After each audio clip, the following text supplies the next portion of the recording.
Hello everyone and welcome to this Friday edition of the GSMC Fantasy Sports Podcast, brought to you as always by the GSMC Sports Network. My name is Christopher Shepard. Thank you guys for tuning in. We're going to end the week right. It should be a fantastic show. We are going to finally assess one of the more interesting, controversial trades of the NBA offseason as we diagnose the Russell Westbrook trade to the Denver Nuggets in terms of fantasy. And then we're going to have some really fun IDP player profiles, a mix of a lot of different positions, especially at linebacker, a lot of different teams with a lot of different players who might have new roles. We'll have to see about them, but it should be a fantastic show. Happy Friday to you all here from New Jersey. If you went to the Mets game, that was crazy last night. I did. I had a fantastic time. But no more. We have to talk about fantasy sports. But before we get into any of that, I do want to remind you to like, follow, and subscribe to the show and the network. It is greatly appreciated by all concerned. We do also receive a ton of tips and donations. So if you do feel so inclined, please consider leaving them at the link gsmc.cloud. It is a huge support to both me and my fellow podcasters and ultimately the network as a whole. Also, if you have any burning questions, comments, or concerns, you can also leave them at the link, and they will be addressed and answered at the beginning of the next episode. But without further ado, let's jump in and diagnose the Russell Westbrook trade to the Denver Nuggets, because it is a very interesting one to look into. Now, Russ did want to move away. He did not feel comfortable in the atmosphere he was in, I believe. With the Clippers, I don't know Russell Westbrook's moving schedule all the time. He's a very itinerant player, if you know what I mean. But overall, a weird trade where he initially went to the Jazz so that the buyout of his contract could happen, and then he moved to Denver, where he, weirdly enough, fits a lot of different places, but maybe not the places you would expect out of someone who is known for creating his own shot and producing triple doubles to the max for many years for many different teams. And so how his profile fits the Nuggets is definitely something to keep an eye on should you try and draft the big players the Nuggets have, because Jokic, Murray, and Porter are going to be very highly impacted. Whether positively or negatively, we don't know yet. But all I know is that Russ is certainly someone who you have to overcompensate for a little bit, because he definitely creates more shots, but not necessarily for others.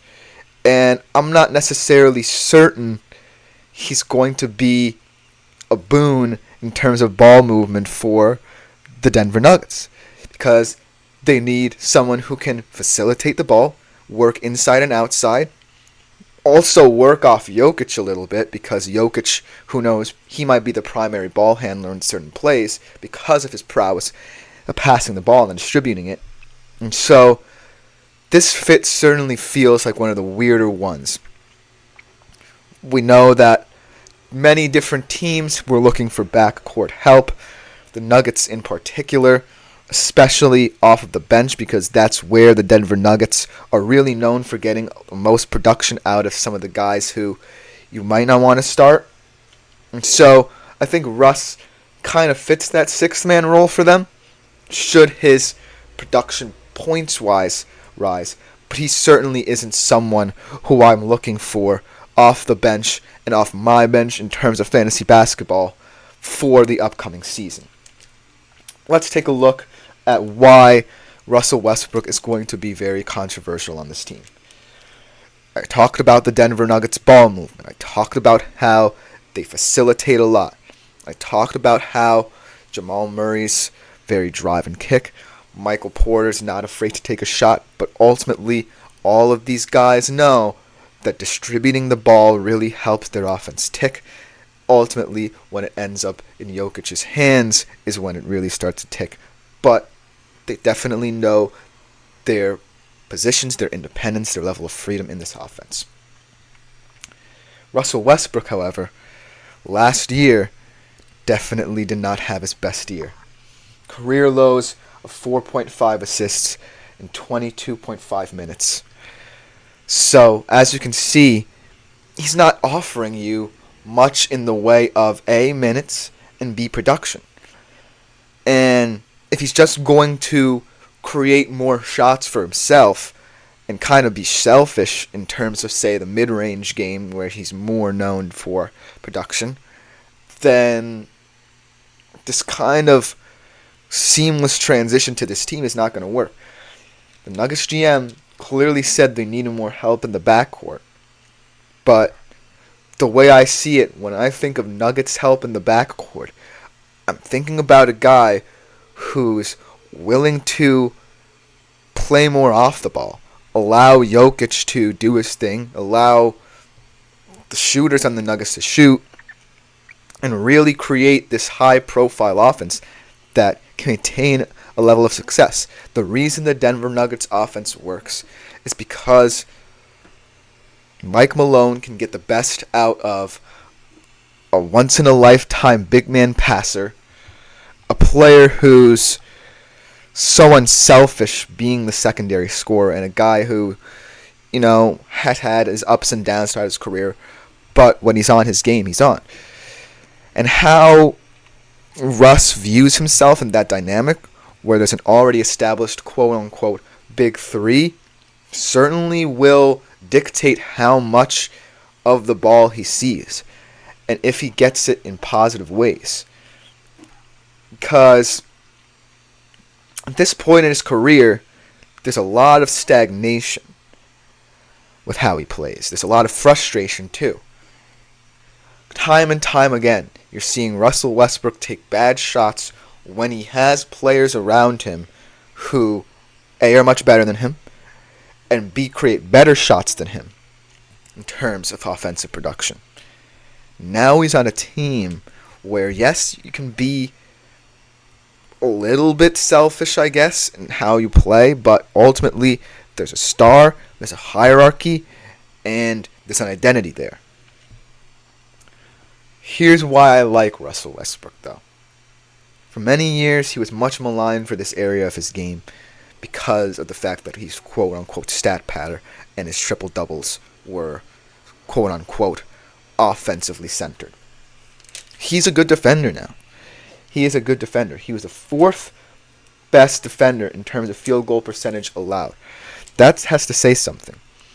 And adding him to a Nuggets rotation that might not be focused on defense, they have some defensive liabilities, obviously. Jokic being a big one. He's not one to go back and defend in the paint that often. I think Michael Porter still needs to improve.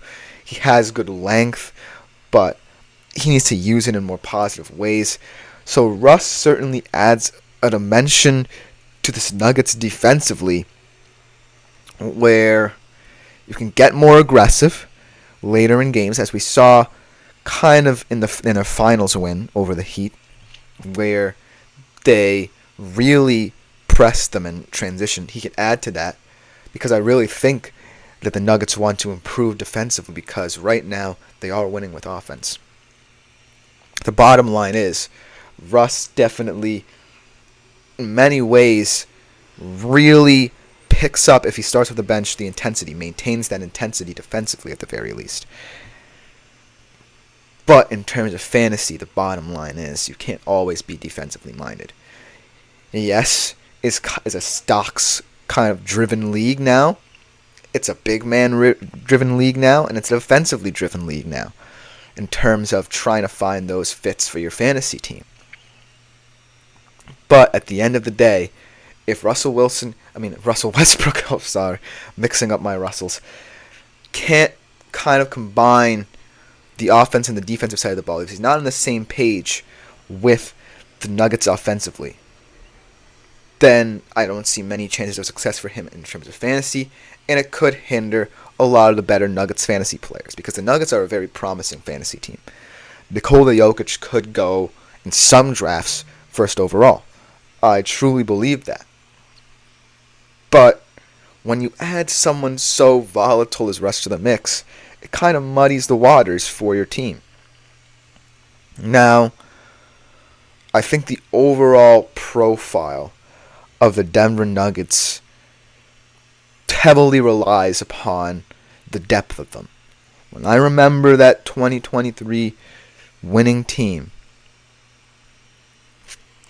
it was mainly because of the depth and experience. Guys like Bruce Brown, guys like Jeff Green, guys like Aaron Gordon contributing off the bench. Is Russ at the point in his career where he wants to contribute off the bench consistently, knows how to contribute off the bench consistently, can fit into different looks on the court consistently?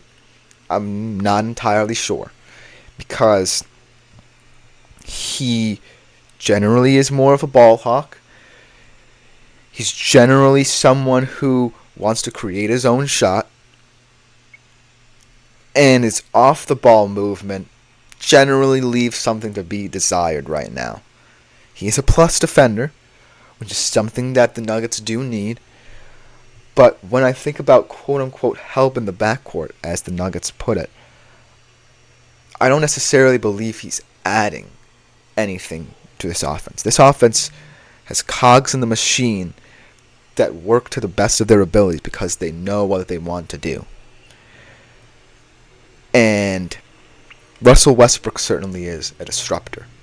He's not someone who focuses a lot of attention on team play. He's starting to become a bit more selfish.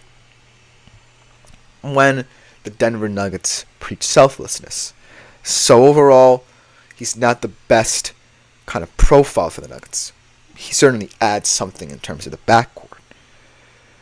But in terms of fantasy as well, this could be a solid disruption here if they really truly believe that he's an asset to this Denver Nuggets team.